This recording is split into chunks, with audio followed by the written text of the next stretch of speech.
মেমারিতে তৃণমূল বাঁচাও কমিটির পোস্টার ঘিরে তোলপাড় চাঞ্চল্য রাজনৈতিক মহলে। পূর্ব বর্ধমানের মেমারি শহরে তৃণমূল বাঁচাও কমিটির নামে পোস্টার পড়াকে কেন্দ্র করে তীব্র চাঞ্চল্যের সৃষ্টি হয়েছে রাজনৈতিক মহলে। রাজ্যে বিধানসভা নির্বাচনের নির্ঘণ্ট প্রকাশের আগেই শাসক দলের অন্তরের কোন্দল প্রকাশ্যে এসেছে বলে মনে করেছেন রাজনৈতিক বিশ্লেষকদের একাংশ। সোমবার শহরের বিভিন্ন গুরুত্বপূর্ণ এলাকায় লাগানো পোস্টারে জনসাধারণের স্বার্থে 17টি বিষয় তুলে ধরা হয়েছে বলে দাবি করা হয়েছে। পোস্টারগুলিতে কোটি টাকার দুর্নীতি থেকে শুরু করে বালির খাদান, টোল প্লাজা ও বিভিন্ন ক্ষেত্রে তোলাবাজির মতো গুরুতর অভিযোগ আনা হয়েছে। অভিযোগে বলা হয়েছে, অবৈধ জমি বিক্রি, বালি খাদান ও টেন্ডার সংক্রান্ত দুর্নীতির পাশাপাশি পুরসভার একাধিক অনিয়ম সামনে এসেছে।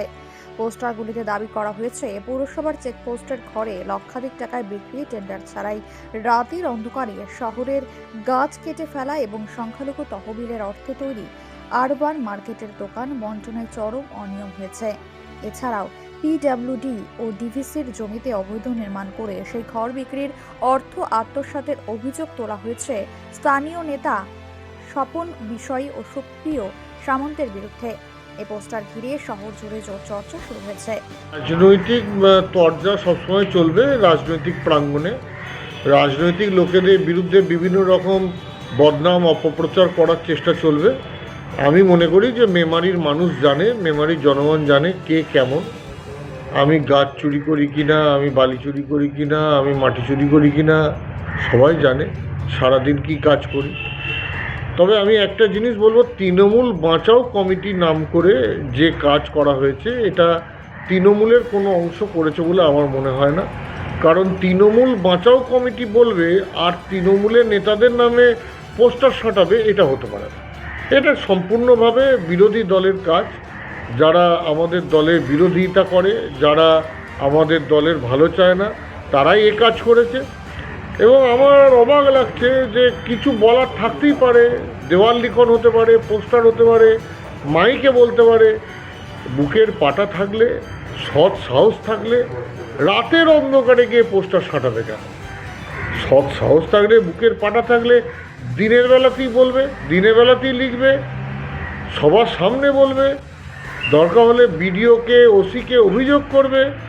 অনেক পন্থা আছে তো।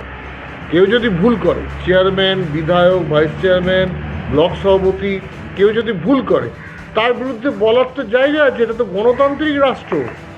এবং আমাদের দলটা তো অন্য দলের মতো নয় যে আমাদের বিরুদ্ধে যারাই কথা বলে তাদের ক্ষতি করার চেষ্টা করা হয়, এমন তো নয়।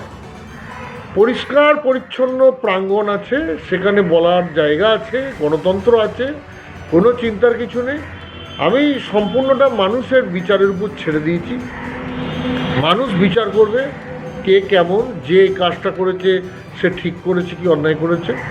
তবে আমি নিশ্চিত যে তৃণমূল বাঁচাও কমিটি বলে যেটা লেখা হয়েছে, নিশ্চিতভাবে তৃণমূলের কেউ এটা করেনি। কারণ যারা মমতা বন্দ্যোপাধ্যায়ের সৈনিক, যারা অভিষেক বন্দ্যোপাধ্যায়ের সৈনিক, তারা তৃণমূল কংগ্রেসের নেতাদের বদনাম করবার জন্য তৃণমূল বাঁচাও কমিটি করতে পারে না। নিন্দা বা অপপ্রচার করার একটা চেষ্টা, এটা সম্পূর্ণ বিরোধীদের কাজ।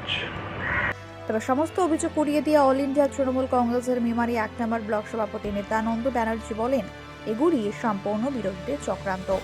দলের ভাবমূর্তি নষ্ট করার উদ্দেশ্যে এ ধরনের ভুয়ো ভিত্তিহীন পোস্টার লাগানো হয়েছে।